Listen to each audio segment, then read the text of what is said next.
मैं VN मिश्रा आज फिर हाजिर हैं विद्या क्वेश्चन बैंक से मैथ की तैयारी करें में। सर्किल चल रहा था वृत्त, 2 क्वेश्चन दीर्घोत्तरीय के बच गए थे। क्वेश्चन नंबर 6 लेते हैं, ज़्यादा समय न बर्बाद करते हुए। सिद्ध कीजिए कि एक रेखा वृत्त को स्पर्श करती है। चलिए, एक रेखा वृत्त को स्पर्श करती है। यहाँ मान लीजिए यह स्पर्श रेखा है, स्पर्श बिंदु है ये, ठीक है। स्पर्श करती है तो स्पर्श बिंदु से खींची गई जीवा, स्पर्श बिंदु से इधर भी जीवा खींची जा सकती है, ठीक है, और इधर भी जीवा खींची जा सकती है, ठीक। जीवा और स्पर्श रेखा के बीच बना कोण, जीवा और स्पर्श रेखा के बीच ये बना कोण, ये क्या होता है?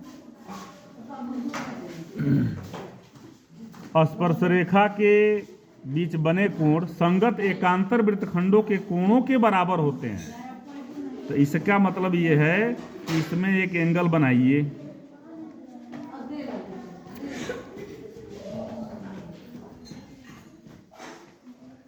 ये हो गया E, ठीक है। अब यहां से बन गया ये, तो कह रहा है नाम क्या है इसका? B, इसका नाम है A, ये है P, ये है R, ये है C, A B C E। अब ये क्या नाम दिया है? ये है O, क्या है ये? O, और इसको मिलाया है, रचना से इसको मिला दिया गया है, ठीक है। चलिए, तो प्रूफ क्या करना है?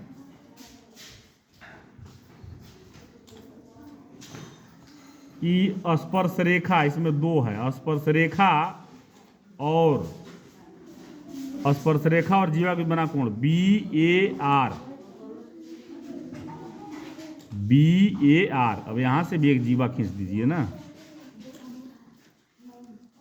ये और ये हो गया D। BAR माने ये एंगल, ठीक है। BAR बराबर एंगल BCA, ये एंगल बराबर ये एंगल, ठीक है। दूसरा, और इस जीवा और इसके बीच का बना कोण ये होगा, ये दूसरा सिद्ध करने के लिए कह रहा है BAP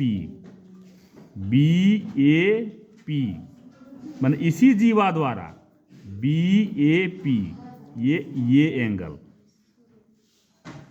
ये बराबर एंगल BAP, ये BAR बराबर BCA, ये वाला है, और BAP बराबर BAP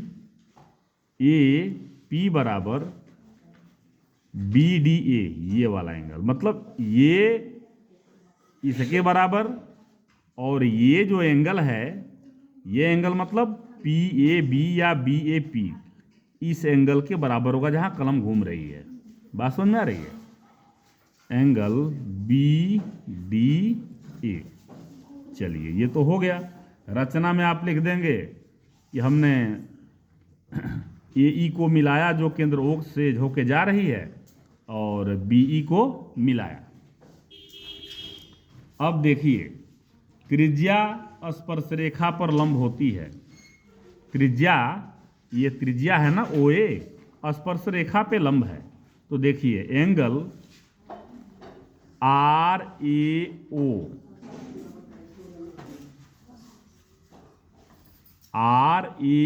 या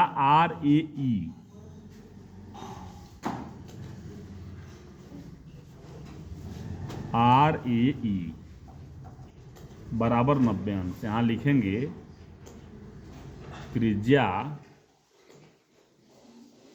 स्पर्शरेखा पर लंब होती है। हो गया कंडीशन। अच्छा, अब देखिए ये तो 90 अंश हो गया ना, 90 अंश। ये पूरा एंगल, पेंसिल लेते हैं, ये पूरा एंगल 90 अंश हो गया ये। अब क्या कह रहा है, एंगल BAR, यानी कि ये एंगल और प्लस ये एंगल BAE, एंगल BAE बराबर 90। ठीक है, ये इसी का 2 भाग में बांट दिया। अब ABE, ये एंगल भी 90, ABE बराबर भी 90, क्योंकि अर्धवृत्त में बना कोण समकोण होता है। देखिए ये अर्धवृत्त है ना, तो ये एंगल चाहे ये एंगल, अब ये यहाँ से मिल के ये आके बनता ना, ये भी 90 होता है, लेकिन ये पॉइंट यहाँ मिल गया, इसको यहाँ मिलना चाहिए। चलिए बात की बात है 90। अब त्रिभुज ABE में, त्रिभुज ABE में ये आप ये क्वेश्चन नंबर 1 मान लीजिए, ABE में ABE इस त्रिभुज में देखिए दिख रहा है ना, ये 90 है, तो ये प्लस ये बराबर 90 होगा। ठीक है, तो देखिए BAE, एंगल BAE ये एंगल, ठीक, और BEA ये वाला एंगल BEA बराबर 90। ये हो गया समीकरण नंबर 2। अब समीकरण नंबर 1 व 2 से जब देखिए एक पक्ष बराबर है तो दूसरा पक्ष भी बराबर होगा दोनों समीकरण में। मतलब ये हो गया BAR, angle BAR plus angle BAE बराबर angle BAE plus angle BEA plus angle BEA। ठीक है, अब देखिए तो ये BAE और BAE कट गया, अब यहाँ आ गया BAR, BAR बराबर एंगल BEA, BAR ये एंगल बराबर ये एंगल आ गया, प्रूव करना है ये एंगल। तो अब देखिए ये जो ये जीवा है ना, ये और ये एक ही वृत्तखंड के कोण हैं, तो लिखेंगे एंगल BAR बराबर एंगल BCA, एंगल BCA। अब यहाँ लिखेंगे एंगल BEA तथा एंगल BCA एक ही वृत्त खंड के कोण हैं, ये बराबर होते हैं, एक ही वृत्तखंड के कोण बराबर होते हैं। तो ये आपका प्रूफ हो गया 1। अब दूसरा वाला के लिए चलिए देखिए क्या करना है। अच्छा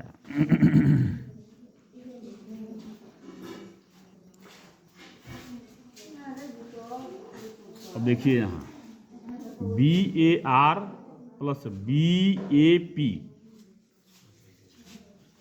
BAR प्लस एंगल BAP बराबर 180। यहाँ लिखेंगे रैखिक युग्म, यह एक लाइन बना रहे हैं, रैखिक युग्म। जैसे यही एंगल है ना, तो ये देखिए ये एंगल है, तो ये एंगल प्लस ये एंगल बराबर 180। क्योंकि ये और ये एंगल मिलके एक लाइन बना रहे हैं। देखिए 180 हो गया। अच्छा, अब आइए, तो ये त्रिभुज देख रहे हैं ना, BCAD, यह एक चक्रीय चतुर्भुज है। BCAD यह एक चक्रीय चतुर्भुज है। तो BCA plus BCA plus BDA, angle BCA plus angle BDA बराबर 180। लिखेंगे यहाँ चक्रीय चतुर्भुज के सम्मुख कोण संपूरक होते हैं, अर्थात सम्मुख कोणों का योगफल 180 अंश होता है। थोड़ा आराम से ही चल रहे हैं, समझ में जल्दी नहीं आता है, सब थ्योरम है, ठीक है। तो अब ये आपका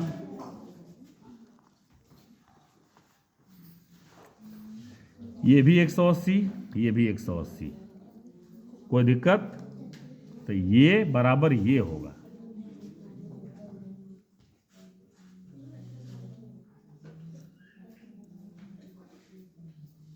अब आइए यहाँ,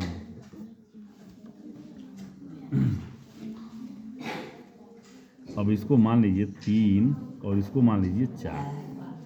समीकरण 3 और 4 से दिमाग में है BAP बराबर BDA, BAP बराबर BDA, यही सिद्ध करना है। अभी देखिए, अब ये बराबर हो जाएगा। BAR ये एंगल बराबर BCA ये एंगल।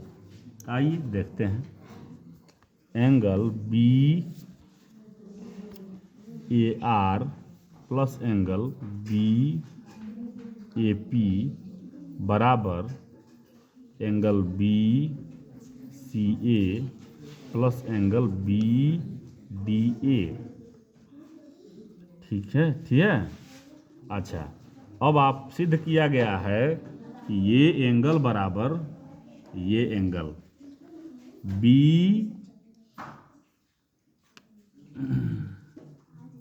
प्रूफ किया गया है कि BCA बराबर BAR, तो BCA बराबर BAR यहाँ भरना पड़ेगा।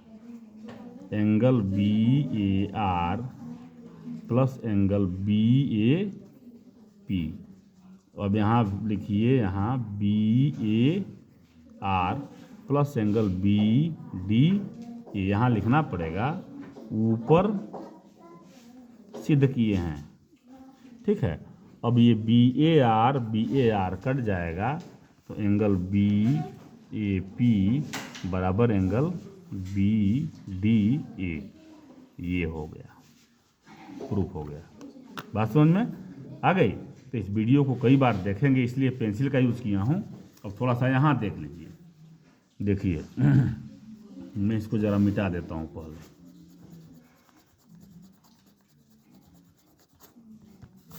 देखिए प्रूफ क्या करना है, ये बराबर ये एंगल जीवा के साथ ये एंगल बराबर ये एंगल, ठीक। मैं इस प्रकार ऐसे कर दे रहा हूँ, और ये एंगल बराबर ये एंगल, ये प्रूफ करना है आपको, ठीक है। तो सबसे पहले हमने क्या किया है, यहाँ देखिए ये एंगल और ये एंगल 180, ठीक। BAR माने ये एंगल प्लस ये एंगल बराबर 180, ठीक। अब ये 180 हो गया, और ये आपका 90 है, अर्धवृत्त का कोण है ये। देखिए ये अर्धवृत्त है ना, ये पूरा, इसमें ये एंगल है, वो कोण 90 अंश है, वो यहाँ 90 अंश लिखा हुआ है। अब ABE में, इसमें जब ये 90 है तो इन दोनों एंगल का योग भी 90 होगा, उन दोनों का योगफल 90 आ गया। 1 और 2 से जब 90 ये एक तरफ का है, तो ये और ये भी बराबर होगा जो यहाँ लिखा गया है। ठीक है, अब ये और ये कट गया, इतना बराबर इतना। अब बी ई ए जो है, बी ई ए ये बराबर ये एक ही वृत्तखंड के कोण हैं, तब ये आपका प्रूफ हुआ। ठीक है, अब B A R plus B A P बराबर 180, बी ए आर ये angle plus B A P ये एंगल 180, लाइन ऑफ पेयर बना रहे हैं, बताया हूं। अब B C A plus B D A, अब ये चक्रीय चतुर्भुज है, B C A plus B D A बराबर 180। अब इतना बराबर इतना सिद्ध किया ही गया है, तो वही मान रखा गया है, ये कटा है। अब बी ए पी बराबर बी डी ए हुआ है। ये एक क्वेश्चन आपका हो गया। तो अब इस क्वेश्चन को आप कई बार समझिएगा, थोड़ा सा टेढ़ा है, लेकिन टेढ़े को सीधा करना आपका और हमारा काम है। तो इसको आप सीधा कर देंगे अच्छी तरह से, कई बार देखेंगे, कई बार इसको, एक बार इस पे हाथ लिखिए, एक बार इस पे हाथ घुमाइए, तो समझ में आता है चीज़ें। तो तब तक के लिए धन्यवाद दें, आज्ञा दें, धन्यवाद।